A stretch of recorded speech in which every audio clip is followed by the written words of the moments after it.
Hello, welcome to today's video log. Today is a special video log. Every day, if you're new to the channel, I do a live video log journal of what I'm doing on that day. And today, I'm doing it differently because usually I do it on my mobile and I'm out and about or I'm in here. But today it's a special one because I want to mark today because my computer just bit it. The one I usually use for streaming. I turned it on and it went like that. And I was like, oh dear. So that's dead. And I'm having to use my main computer, which I use as a flight simulator, to do all my streaming, which means today when later on I'm going to go off and do a flight. It means I've also got to do the recording of it, which is going to take performance away from the simulator. So that'll be interesting. Anyway, yesterday, the Star Wars Episode 9, Rise of Skywalker, new trailer came out from D23. And I don't usually do, like, react videos. I think I've done one. So I thought this could be the very last one I ever do. So let's do it, you know? That's why we're doing it on the computer here. That's why I'm using this setup. So, basically, yeah, we're going to watch it together. And I have seen this trailer straight away. Like, I watched it yesterday when it came out, and I've seen it twice. And I've had time to sort of think on it, but I thought, yes, I'm going to react to it now. But I want to have a chat about it afterwards as well. And today, again, as I said before, we're going to do a flight. We're going to continue a flight that we landed in Aberdeen.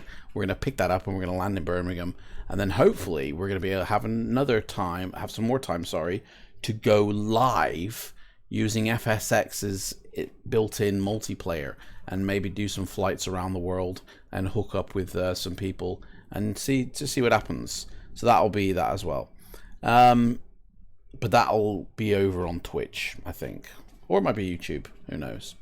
So let's get this underway, shall we? Yeah. Here we go, the Rise of Skywalker.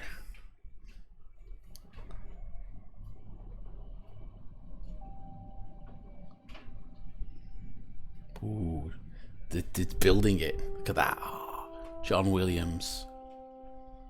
I know that John Williams has said that in this Rise of Skywalker, all the themes of all the characters are going to be included. And I was just like, whoa. That's going to be one epic song if it's all together in one mix.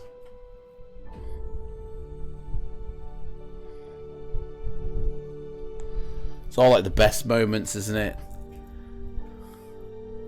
We've passed on all we know.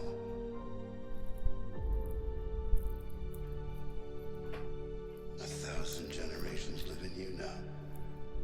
Is this talking to the fans? But this is your fight.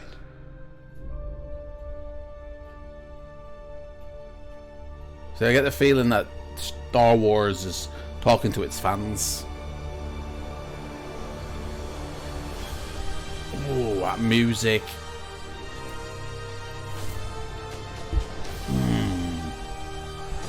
Here we go, look at that. Boom, boom, boom, boom, boom. Oh! Look at that. Red-eyed C-3PO. But is it just reflections? Or is it his eyes? Look at that. Boom! Oh, this is going to be kick-ass. Look at that. Yes, it's him. Darth Vader. Now that, I'll tell you that. We're going to go back to that. Roll it again! Right, let's go back to that Rey moment. Because, here. Right. That looks freaky. I mean, Her eyes look freaky. Her face looks over CGI'd and very withdrawn. And yes, of course, she's holding a red lightsaber, but that ain't Rey. Okay, that looks weird. Okay, my theory on this is either that it's I've heard a lot of YouTubers say it's one of them dream sequences that Luke had in Empire Strikes Back when he went in the cave and he saw his, Vader, and he chopped his head off and it was himself. This is that kind of thing. Like Rey is training, right? And that's what this is. Okay, that's what I think anyway. Yeah. So, or it could be just like other people have said, like it could be a clone of Palpatine. I don't know. Maybe a bit of both. Who knows? But I definitely think that's a fake out. I don't think that's Rey gone evil, because it's hinted at in The Last Jedi where she's got to control her powers. But this travel to the dark side would be just done in this film only, and there's been no hint of it in the first one, like in The Force Awakens. But I don't know. It's just like, unless what this represents maybe is Anakin, because she does look a lot like Hayden Christensen did in Attack of the Clones.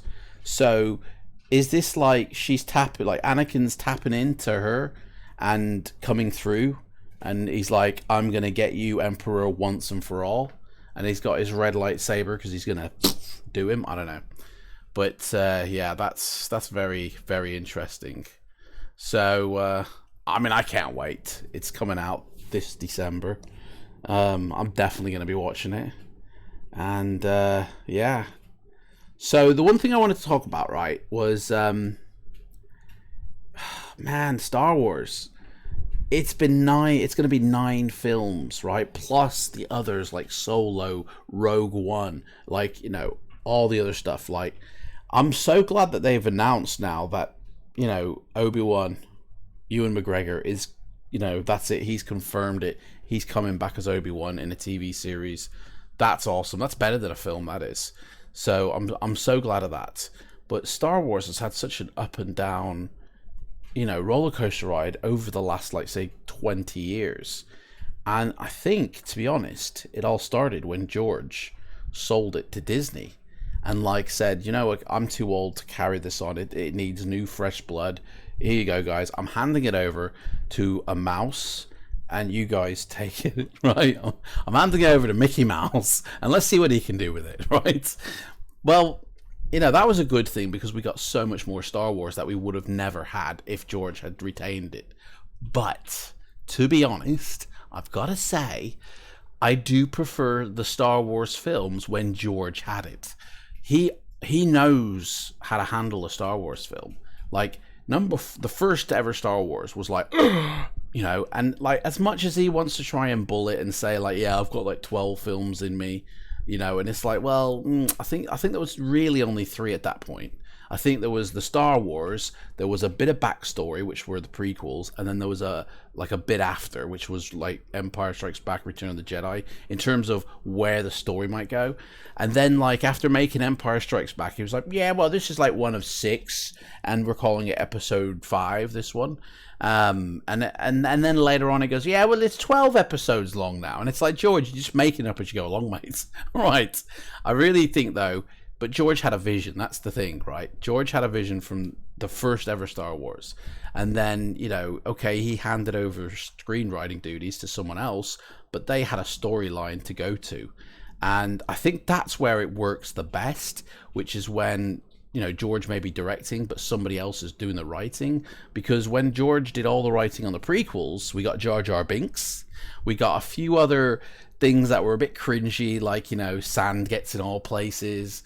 And it's just like, George, you're not a very good writer, mate. You can craft a great story, don't get me wrong, but leave the conversations to Quentin Tarantino. Leave the screenwriting bits to, like, Cashton, because he knows what he's doing. Empire Strikes Back has great talking scenes in it. Attack of the Clones, not so much, right?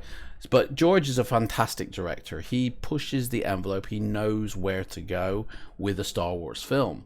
And ever since he sold it to Mickey Mouse, right, I just feel like they haven't got a bloody clue how to make a Star Wars film, right? Because when you make us, like, I'm a writer, okay, so I've written books, and when I start out writing a book, I've got a very clear beginning, middle, and end to that story, to that book.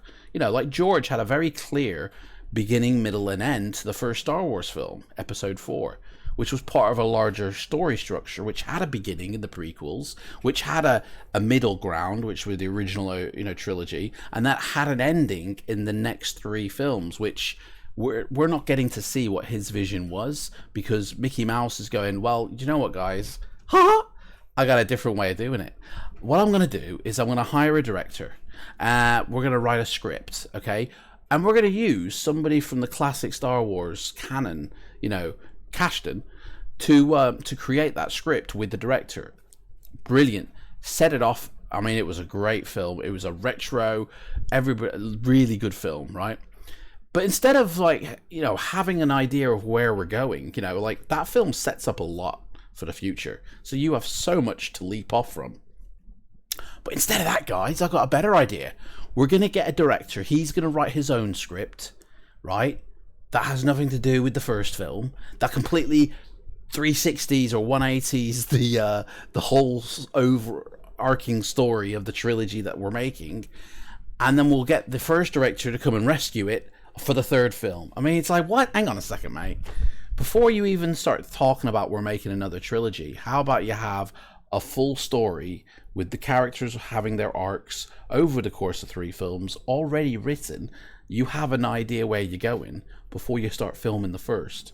But Mickey Mouse, mate, honestly, I think Goofy was in charge that day when he said, you know what we're going to do is we're going to make one film that's going to be written, and then we're going to film it, and then just as it's wrapping filming on that film, we're going to get a director to write a script, and then we're going to start production, and then we're going to film it. And as he's finishing it and we realize it's a big balls up, we're going to get another director to come in. Originally Trevor Tomorrow, or whatever his name was, he was supposed to come in and direct Episode 9. But I mean, Ryan, you're a great director, but you made such a balls up of the Star Wars franchise. You even made it look like Solo was the bad guy, but I don't know how you did that. Solo was a good film. And yeah, so it was like, I don't know, it's like he's the Emperor or something, Ryan Johnson. It's like, and so such big balls up. We're gonna have to get the first director, who is like Steven Spielberg Jr., to come in and save Star Wars. I mean, that's not how you make a Star Wars trilogy, guys. George never did that, okay? I mean, he directed the first film, yes. He didn't direct the second or the third, right? But he was there. He had hands on. He was still that through line. He was still the, you know, he was there. He had hands on. I mean, who have we got? Who's that one person? Who's the Kevin Feige of Star Wars now? Kathleen Kennedy? I mean, that's it? The producer, I think, maybe? That's the only person who's been definitive throughout all of them. And from what I understand, people are not liking what the lady's done. I mean, I think she's great. Kathleen Kennedy, you're brilliant. I love you as a producer. And you know, you set us up for a good, but then you chopped our legs off with the second film. But anyway, that's what I think. For me, I think Star Wars went wrong when George Lucas gave up and then realized, oh dear, what have I done? I've given it to the dark side. I've given my baby to the empire of Disney. Oh no! You know, that's where Star Wars went wrong. But if he hadn't done that, we wouldn't have Kenobi, we wouldn't have the Rebels TV show, or maybe we would have, I don't know, but we definitely wouldn't have had Rogue One or Solo, you know, and all this like Mandalorian series and stuff. We wouldn't have had all that. So it's ups and downs, really. But that's it. I just wanted to react and do this reaction video, because I don't really do them, and this might be the last one I ever have an interest for doing. So that was it, basically. Yeah, Ray. So yeah, now I'm gonna have to set up for my stream. We're gonna be doing a flight, So I probably will do that on YouTube actually, because I always do it on Twitch. But no, actually, I think I will continue it on Twitch, because what I tend to do is I edit the Twitch video, cut the fat off, and then put it on YouTube. So I'll probably do that. So there we go. That's it. That's my thoughts, and that's today's video log. And tomorrow we're going to continue the video log on the mobile. And thanks for watching, and tune in next week when Batman and Robin. No, tune in tomorrow, and I'll see you later, everybody. Don't forget to subscribe and make that bell ring. Thanks. Cheers. Bye. Now, that's the only problem with this video, is you're going to see behind the scenes of OBS and the eternal spooky